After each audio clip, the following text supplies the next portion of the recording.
Ace Queen is a very, very good hand. Oh, I feel like I'm weak. You're good. This is... Yeah.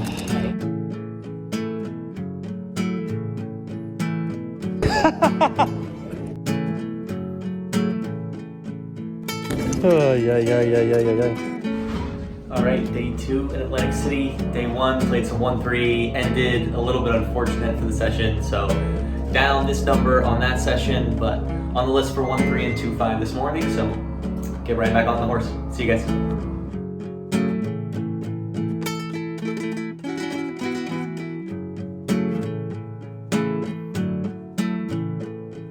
There's no time to mourn yesterday's loss because we're up bright and early to play the cash game streets again. We get on the list for 1-3 and 2-5, called first for 1-3, so that's where we will start to mount our comeback. To start this session off, I'm doing my best Barney Stinson impression when I pick up 2 ladies in the low jack. I make it $20, the small blind calls, we go heads up to a flop, which is jack, 3, deuce, 2-tone, small blind checks. Like I do often with the ladies, I think I'm just a little bit bigger than I am. I go for about 60% pot. You can see solver prefers 30%. She pretty quickly calls without a lot of thought, so when she does this, I'm putting her on a lot of spade draws.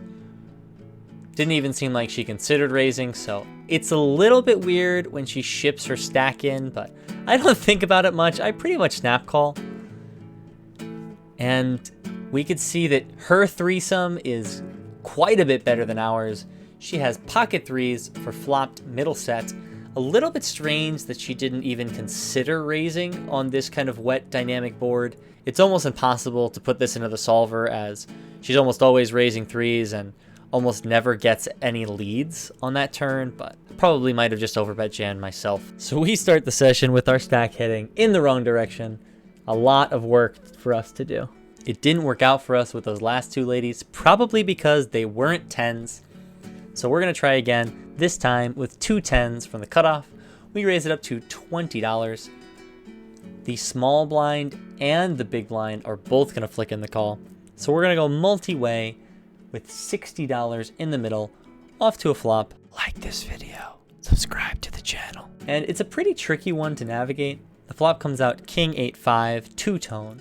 With 2 diamonds. We have the 10 of diamonds, so right now I'm thinking about how much I'm going to bet when it's checked to me, but we don't get the chance when the small blind donk leads for $50. Now, in theory, this board will have some leads from a small blind caller, but only for a small size, so this big size is pretty weird. He's going to be leading a lot of flush draws and some weaker top pairs, trying to see where he's at, and this guy seemed fairly passive, so we decide to just give it up. Let me know what you guys would do in the comments. Definitely a weird spot, but I think we can just wait for some better spots. For this next hand, there's a $6 straddle on, and we peel pocket rockets in the small blind. My cousin works for NASA. Last time we spoke, he was telling me how great the new rocket technology is, so hopefully it'll be working for us. The cutoff limps, obviously we're gonna be raising it up here. We make it $30 to go. The big blind pretty quickly reaches into her stack and flats the $30. The straddler folds, as does the cutoff.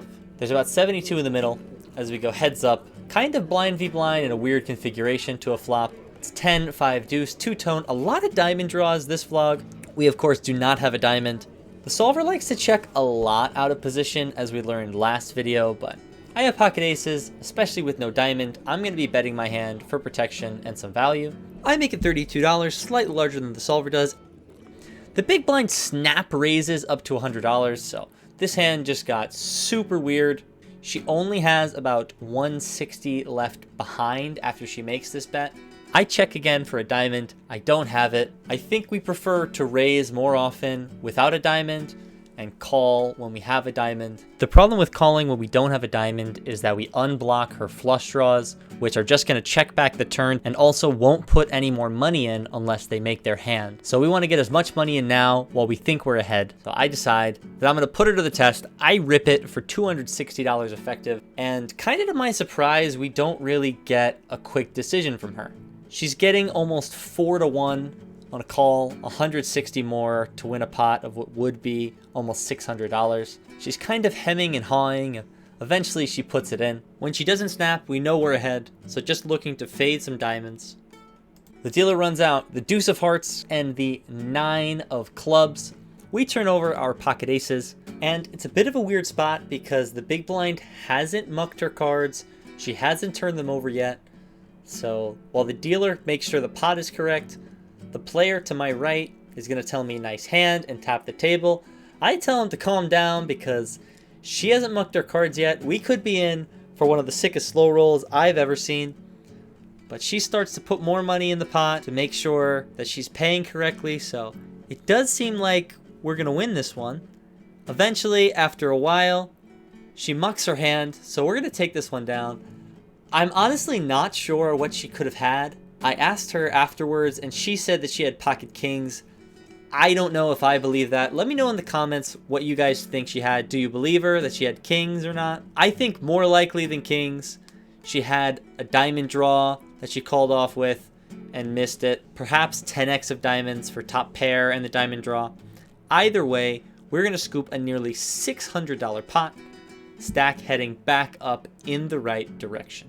As a side note, this was the last hand dealt before a dealer change, so I did chase down the dealer who dealt this hand and gave him a nice tip.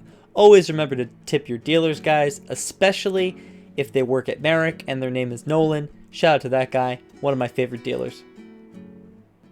It seems that this is the vlog where we're only going to be picking up pairs as we peel pocket nines. We are in the $6 straddle.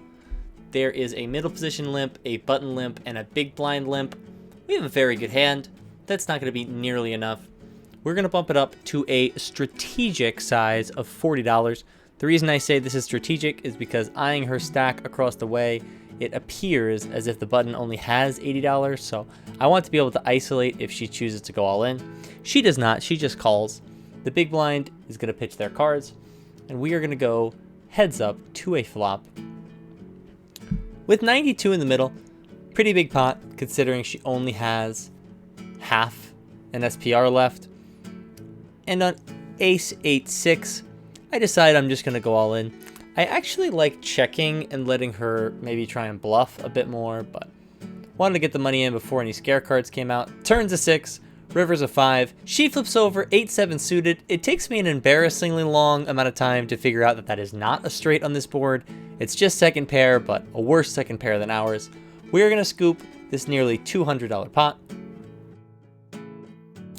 This next hand is filmed in a vertical format because I was filming for a YouTube short that we did called Play One Full Orbit With Me. You guys might have seen it. We're sticking to today's theme of only getting dealt pocket pairs. We have pocket sixes. We isolate a couple limpers up to $25. One of the limpers is going to call with $100 left in her stack. So there's 60 in the middle when we flop middle set on 7-6 deuce, two-tone. She's going to donk into us for half pot. We jam it in there. She calls with a naked 7. She's dead on the turn, and we are going to scoop in a nearly $300 pot. For this next hand, it's the first time we're going to start without a pocket pair this vlog. And maybe we should have stuck to that strategy. I guess we'll see a little bit later. Anyways, there's 3 limps to us. We make it $25 to go. The middle position player is the only limper that's going to make the call. We will go heads up to a flop. Just as a heads up, for all you keyboard warriors, get your fingers ready to roast me in the chat because this hand kind of goes off the rails. We start off with a flop of Jack 7-5 two-tone. We flop top pair with a backdoor flush draw. Solver prefers to check a lot out of position, playing pretty defensively, but with our combo, we are betting a fair amount for a small size. However, for some reason, I decide to just lead out for pot here. I just bet the size of the pot. I'm not quite sure why I thought this was a good idea. The middle position player calls, so we're playing a pretty inflated pot out of position. The turn is the 8 of spades. Even with the king of spades, this is a pure check, so that's what we do.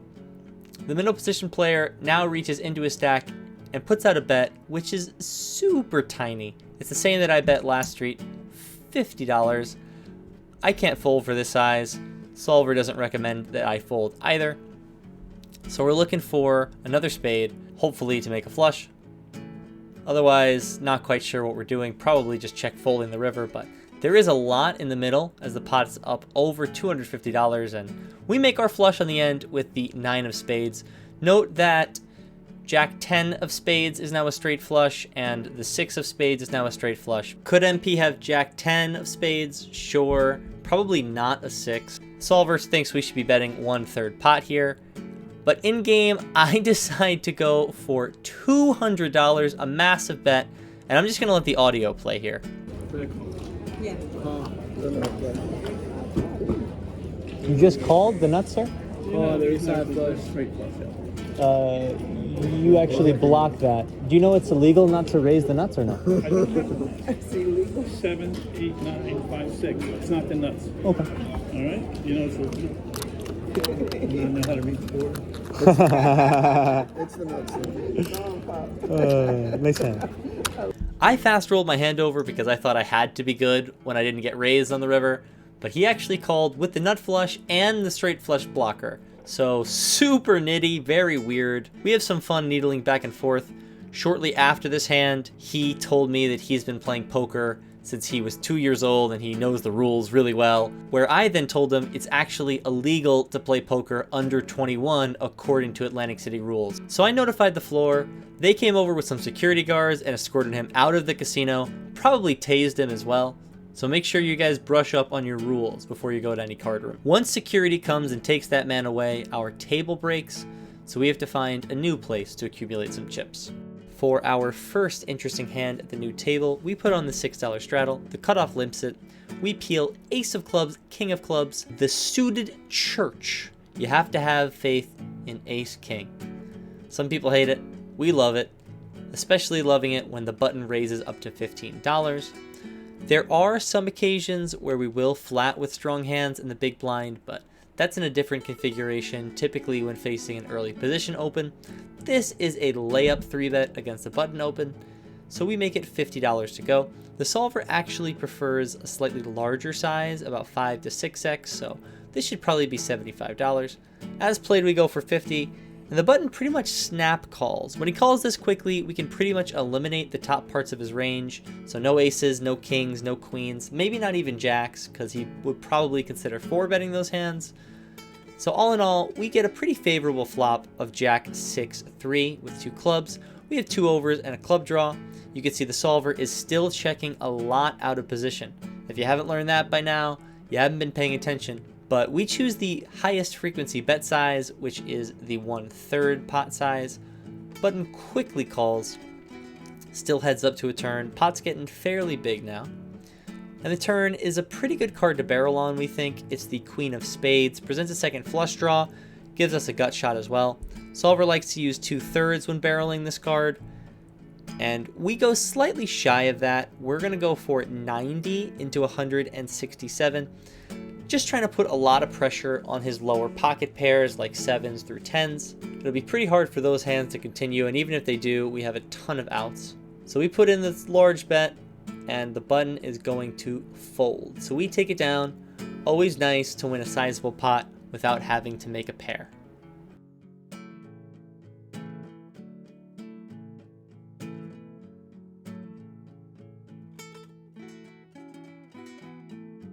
So last hand we had ace of clubs, king of clubs. This time we have king of clubs, ace of clubs. We pick up ace king suited again, this time in the hijack, raise it up to 15.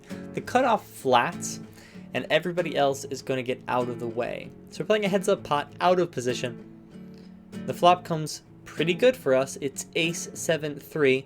No surprise that the solver's checking a lot out of position, playing fairly defensively, but we decide to bet for 1/3, trying to build a pot when we have top pair. The cutoff pretty much snap calls. When he does this, I'm putting him on a lot of draws or weak aces. On the turn, we decide to actually size up here and go for 2/3. Solver prefers a 1/3 size at a higher frequency, but 2/3 is mixed in at some lower frequencies. So we go for 40 into 58. He cuts out some chips. It's pretty clear right away that he's not thinking about raising.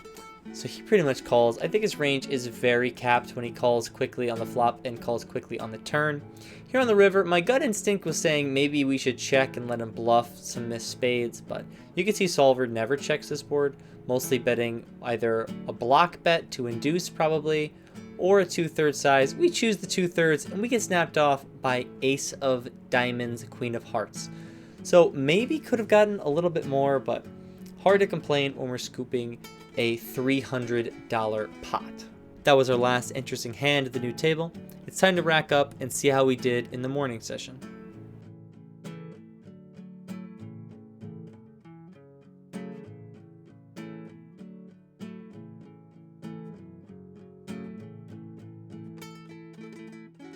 All right, finish the session up this number, unstuck for the trip, up just a little bit. Gonna go downstairs, get on the list for 2-5. Just played 2-5, didn't record, but in for 8, out for decent session, played for a couple hours. I'll put the hands in the sim for you guys, so we'll take a look at them. And yeah. We won some smaller pots before we picked up this interesting hand where we have red king on the button. There's a middle position limp. The low jack makes it $20 to go. The hijack calls, and it's back on us. We're of course 3-betting with pocket kings here. Only question is to what size. I typically like to go 3x plus the dead money, a little bit larger, out of position. So we choose to go straight 3x plus the caller. We go to $80. Folds back around to the low jack, who sticks in the call. The hijack gets out of the way. We're heads up to a flop, little less than 200 in the middle, which comes out an interesting queen, queen 10. Low jack checks and flow. This is sort of an interesting board, kind of could be a way ahead or way behind kind of situation. However, pretty much range betting in 3-bet pots in position. Typically for a smaller size, the solver does use a lower frequency half pot sizing, which is kind of what we choose when we go for $100 here. Low jack thinks about it for a bit and pretty quickly puts in the call. So pot is ballooning already, almost over $400, as we see the blank 2 of diamonds come off on the turn. Brings it back to our flush draw. We have the king of diamonds. Not sure how relevant of a blocker it is, really. Only hand that it really blocks is maybe king jack of diamonds for a huge combo draw. Low jack checks with about pot behind, and I just kind of think this is a way ahead, way behind spot. Felt like it was a bit too thin to bet the turn. Solver actually disagrees with me, mostly betting, but checking at a lower frequency. So we've now chosen both low frequency routes in this hand as we check it back and we see the 7 of spades on the river. The low jack now decides to lead for a size that was very interesting to me. He went for 275 into 392. It just sort of felt like an all-in size would make a lot of sense on this board. With a queen, I'm not quite sure if he's thinly value betting at 10 for this size. Could he have jacks maybe? I don't know, maybe a bit of a nit roll, but I was pretty deep in the tank for this one. I thought for maybe a minute or so, and eventually I decided to flick in the call. Pot balloons almost to $1,000, where the low jack says, "You're good," and mucks his cards. So we're gonna take this one down. Honestly, guys, just a super clean 2-5 session. Didn't get put into any crazy spots. Just found some spots to pick up the blinds or to squeeze and pick up some dead money. So pretty comfortable session overall. You guys just saw that king's hand. That was probably the biggest hand of the session. We also opened pocket fours from the low jack to $30 over some limpers. Got a bunch of callers. Flop middle set on a low connected board. And we just bet 1/3 and took it down. So not a crazy pot, but $150 without seeing a turn. It's pretty good. Obviously, we have a nice hand. We would have liked to play a bigger pot there, but that's kind of how it goes sometimes. And then another pot that was kind of decent size. We didn't even see a flop. We have ace king in early position. We raised it up to 20 over a limper. The cutoff is going to 3-bet us up to 60. We get a cold call from a fishy player in the small blind. It's back over to me. I don't love going 3 ways with ace king off, so we decided to put in the 4-bet. I make it 250 to go. The cutoff tanks for a while and folds. Small blind pretty much snap folds, so not the biggest pot, but over $100 in dead money without seeing a flop, without making a pair, is pretty good. And that was pretty much the session. Kind of just nice and clean, smooth sailing. Let's go back and see the unedited results. Just played 2-5, didn't record, but in for 8, out for 13.25. Decent session, played for a couple hours, and yeah, pretty good trip. That concludes day 2 of my trip to the MGM Borgata in Atlantic City. The morning session, we were up $185. The afternoon session at 2-5, we were up $525. That is a day 2 profit of $710. If you factor in our loss from our previous video on day 1 of the trip, which if you haven't seen it, it'll be in the cards or linked down in the description. Go check that out if you haven't already. On day 1, spoiler alert for those of you who haven't seen it, we lost $167. That means on the trip, we are net positive of $543. So nice little weekend trip. Thank you to the Borgata for kind of comping my room and having me stay there. Really nice hospitality and everything from the staff there. So really enjoyed the trip. Obviously nice to bounce back from the last one. Let me know how you guys feel about the 2-part vlog from a storytelling perspective and just how much you enjoy watching it. Your feedback is appreciated in the comments. I'm more than happy to get back to you. Please remember to like, subscribe, comment on this video, and if you really liked it, share it with a friend. Thank you all again for watching. Until next time, good luck at the tables. Well, they blew up the chicken man fella last night, and they blew up his house too. Down on the boardwalk, they're ready for a fight. Gonna see what the racket boys can do. There's trouble busting in from out of state, and the DA can't get no relief.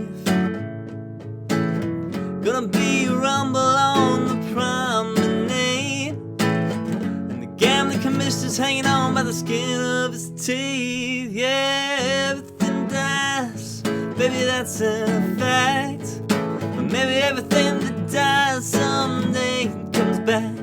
Put your makeup on, fix your hair real pretty, and meet me tonight in Atlantic City.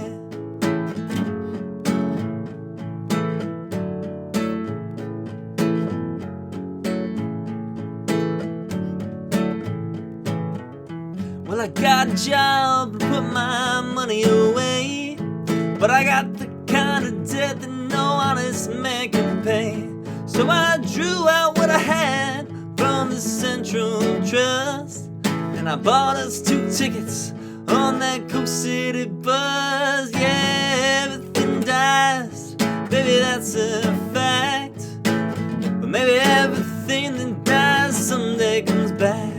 Put your makeup on, fix your hair up pretty, and meet me tonight in Atlantic City.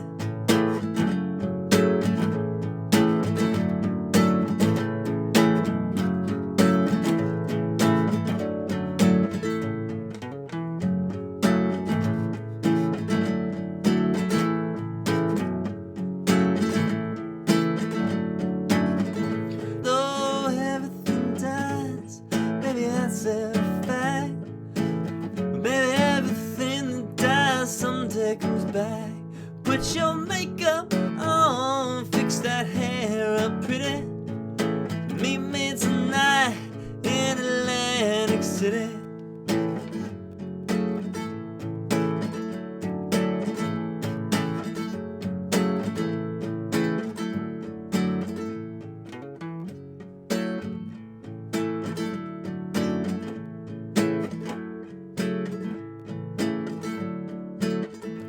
I've been looking for a job, but it's hard to find. There's winners and there's losers, and I'm south of that line.